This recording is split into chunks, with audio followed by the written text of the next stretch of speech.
प्रकाश की इस वाणी जो है वो हमें पहचान करा रही है। प्रकाश का अर्थ होता है उजाला। कौन सा उजाला? ज्ञान का उजाला, जो हमें शरीर से परे करके धाम धनी के आनंद में डुबाती है, धाम धनी में डुबाती है। चौपाई कहती है 5-25 जो उल्टे होए बैठे दुश्मन रे। 5 तत्व वाला ये जो शरीर है, इसमें 25 प्रकृतियां है जो उल्टे विपरीत दिशा में चलती है। होए बैठे दुश्मन रे, ये हमारे दुश्मन बनकर बैठी है, हमें उल्टे मार्ग पर चलाती है, शत्रुतापूर्वक व्यवहार करती है। सो नेचर घर में बैठाए के कौन करते वे सीधे सजन रे। अखंड परम धाम का ध्यान देकर धाम धनी ने हमें परम धाम की पहचान करा दी। भला ऐसा कौन कर सकता है? धाम धनी के अलावा इस संसार में ऐसा कोई भी नहीं कर सकता। अब बात करते हैं कि 25 प्रकृति क्या है। 5 तत्व वाला ये शरीर है, तो इस शरीर में 5 तत्व है, वो किस प्रकार है? इसमें दार्शनिक सिद्धांत छिपे हुए हैं, दार्शनिक विचार हैं। तो हम इस चौपाई को दार्शनिक सिद्धांतों से समझते हैं। जो भी सुंदर साथ है, शास्त्र पढ़े हुए हैं, वो मेरी इस बात को समझ सकते हैं। जो शास्त्र नहीं पढ़े हैं उनको समझ नहीं आएगा, किंतु आनंद आएगा और उनको वो ज्ञान जानने मिलेगा जो आज दिन तक अनेक धर्म प्रचारक हुए हैं समाज में, किंतु जिन्होंने दार्शनिक शास्त्र नहीं पढ़े हैं या शास्त्रों के ऊपर बताया ही नहीं है वाणी की चौपाई से, तो आपको वो नया ज्ञान मिलेगा। तो 25 जो प्रकृति है उसके ऊपर सबसे पहले हम चर्चा करते हैं कि सत्व, रज और तम, ये 3 गुण हैं और इनकी जो साम्य अवस्था है उसको कहते हैं प्रकृति। जब ईश्वर की प्रेरणा से इसमें शोभ होता है, विस्फोट होता है, तो सबसे पहले प्रकृति से बनता है महतत्व। महतत्व, इसको बुद्धि भी आप समझिए। फिर महतत्व से बनता है अहंकार। अहंकार 3 प्रकार का है, सात्विक, राजसिक और तामसिक। सात्विक अहंकार से 5 ज्ञानेंद्रियां, 5 कर्मेंद्रियां और 1 मन बनता है। राजसिक अहंकार से कुछ नहीं बनता और तामसिक अहंकार से 5 तन्मात्रा, शब्द, स्पर्श, रूप, रस, गंध और 5 स्थूलभूत, पृथ्वी, जल, अग्नि, वायु, आकाश। अब इसको हम मिलाते हैं तो 25 कैसे होता है?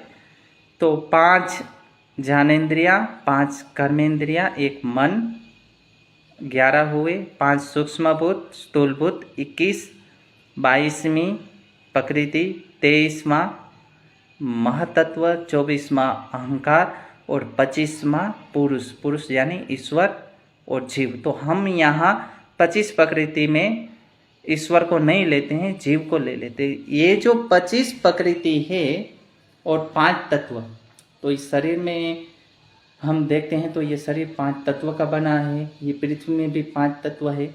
तो किस प्रकार है और इस 5 तत्व के गुण क्या है, उसके ऊपर अब विचार करते हैं। तो सबसे पहले शरीर में 5 तत्व, पृथ्वी, जल, अग्नि, वायु, किस प्रकार से हैं? तो ये जो चमड़ी है, हड्डी है, मांस है, ये जो दिखाई देता है, ये है पृथ्वी तत्व। इसके बाद जल, तो हमारे अंदर रक्त है, चिकनापन है, बहता रहता है, तो उसको बोलते हैं जलीय तत्व। फिर वायु है, आंख बंद करते हैं, खोलते हैं, चलते हैं, हाथ उठाते हैं, मुंह से बोलते हैं, ये जो कुछ भी हो रहा है, मल त्याग करते हैं, खून को सब जगह पहुंचाता है शरीर में, तो ये वायु के माध्यम से होता है। उसके बाद अग्नि है, वो भोजन को पचाती है और हमारी चमड़ी में जो तेज है वो भी अग्नि तत्व का है। उसके बाद आकाश का अर्थ है खाली स्थान, कुछ नहीं है, खाली। तो नासिका के छिद्र है, मुंह है, कान है और जितने शरीर में छिद्र है जहाँ से पसीना बाहर आता है, तो ये है आकाश तत्व, भोजन हम करते हैं तो जो उसको अंदर जाने की जगह मिलती है खालिस्तान, उसको बोलते हैं आकाश। तो ये 5 तत्व है हमारे शरीर में कार्य करते। ऐसे वृक्ष है, फिर गाय घोड़े हैं, बैल, उसके अंदर भी ये 5 तत्व इस प्रकार से है। तो अब 5 तत्वों में क्या क्या है, अब उसके ऊपर हम विचार करते हैं। तो पृथ्वी है, हम अभी जिस लोक में हैं उसको बोलते हैं पृथ्वी लोक।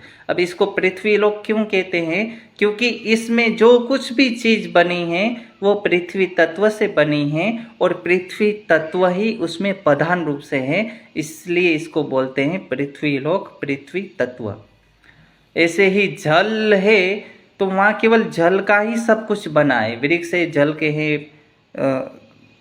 पशु पक्षी है, जानवर है, जो भी कुछ बना है, मनुष्य है, वो जल के हैं, तो उसको बोलते हैं जलीय लोक।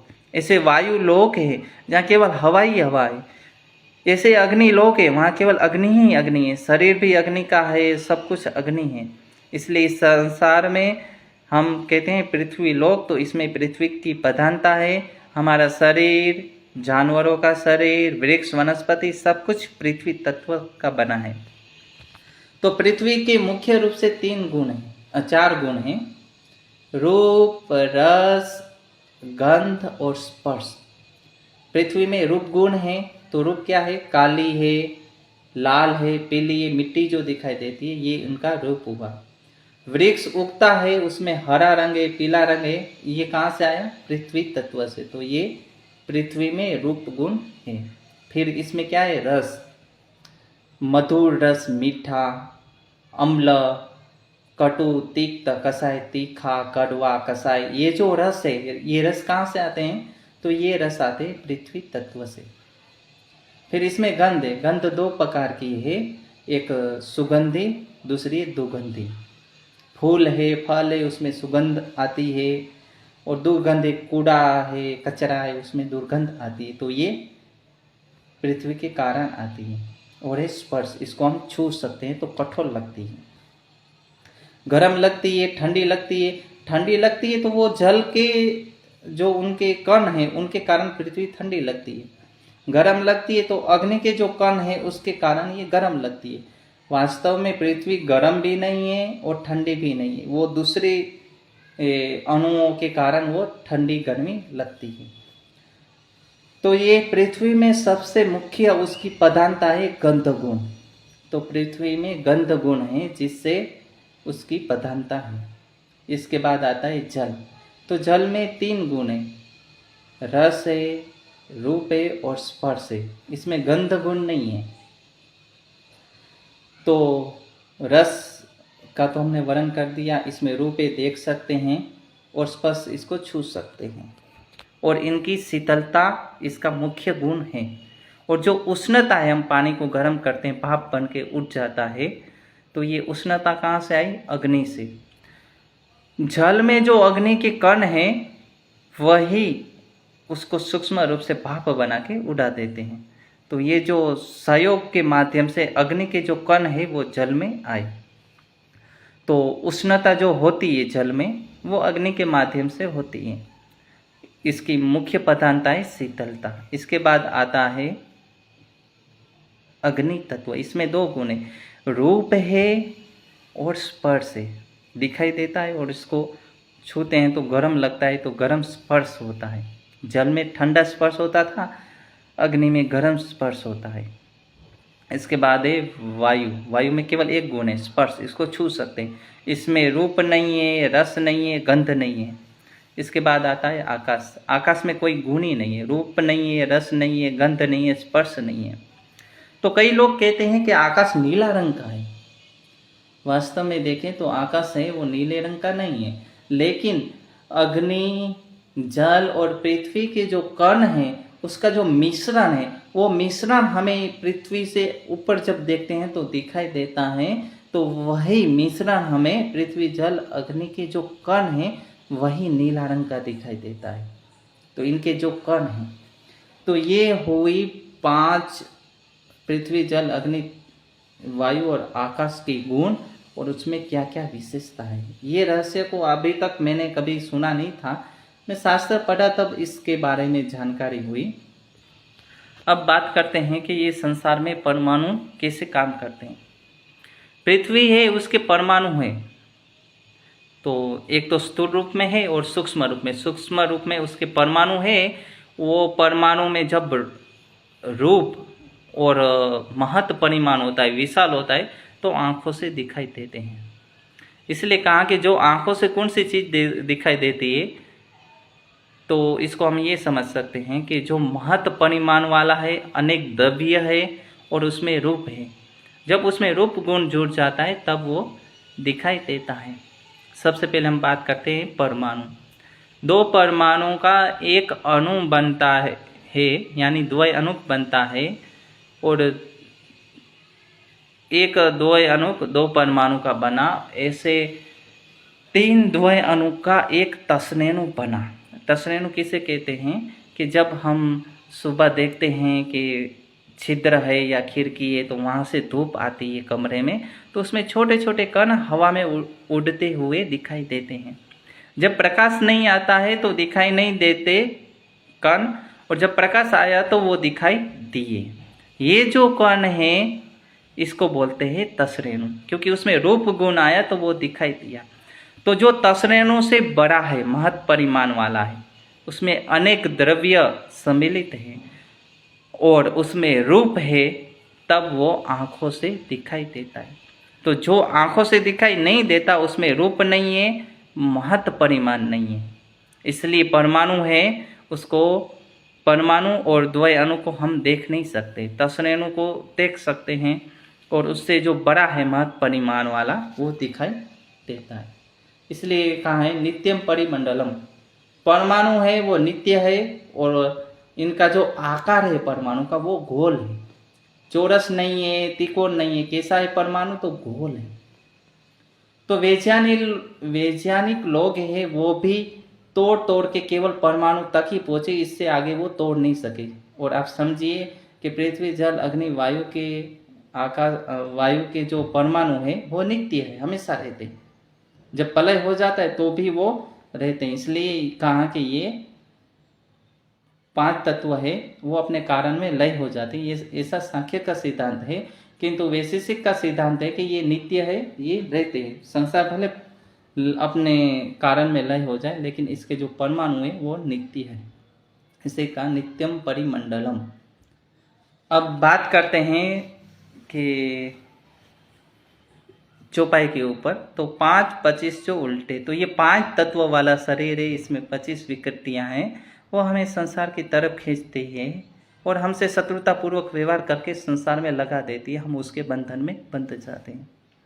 जब हमें तारतम्य ज्ञान मिला, प्रियतम ने अपनी पहचान कराई, तारतम्य वाणी से परम धाम की पहचान हुई, तो अब हम किस मार्ग पे चल रहे हैं? प्रेम के मार्ग के ऊपर चल रहे हैं। परम धाम का रास्ता हमने अपना लिया। तो ये रास्ता हमें किसने बताया? तारतम्य वाणी ने। और तारतम्य वाणी हमें किसने दी? धामधनी ने। तो धामधनी की मेहर है कि धामधनी ने हमें तारतम्य ज्ञान देकर, अपनी पहचान देकर उनके स्वरूप में और परम धाम के मार्ग के ऊपर चलाया। तो धामधनी के अलावा ऐसा कौन कर सकता है? तो कोई नहीं कर सकता। तो इसलिए कहते हैं कि जब राज्य की पहचान हो जाती है तो वाणी के भेद वो खुल जाते हैं, राज्य में डूबते हैं। तो 5-25 जो उल्टे होए बैठे दुश्मन रे, सो नहीं चल घर में बैठा के कौन कर देवे सीधे सजन रे। धामधनी की मेहर है कि हमारा ध्यान है वो परम धाम की ओर है, संसार की तरफ नहीं। बाकी संसार में हम देखते ही हैं लोग कैसे रात दिन लगे रहते हैं, अपने पैसे कमाने में, माया में लगे रहते हैं, किंतु हमारा ध्यान राज्य में, परम धाम में है। तो आज की चौपाई हमें यही प्रेरणा देती है कि धामधनी की कितनी मेहर है कि सारे के सारे रहस्य खोलती है परम धाम के, अपने दिल के। और इस माया के संसार में हम उसकी पहचान करके ये जो 5 तत्व वाला शरीर है, 25 प्रकृति वाला, ये 25 प्रकृति है संसार की, इससे परे होकर हम धामधनी में डूबे हैं। बाकी संसार के लोग इसी में ही शरीर को ही खिला पिला के अच्छा रख के अपने माया में लिप्त हैं। तो बस यही कहेंगे कि ब्रह्मवाणी का मंथन कीजिए, धामधनी की पहचान कीजिए और धामधनी के आनंद परम धाम में डूबे रहिए। तो आज का विषय यही रखते हैं। सभी को प्रणाम।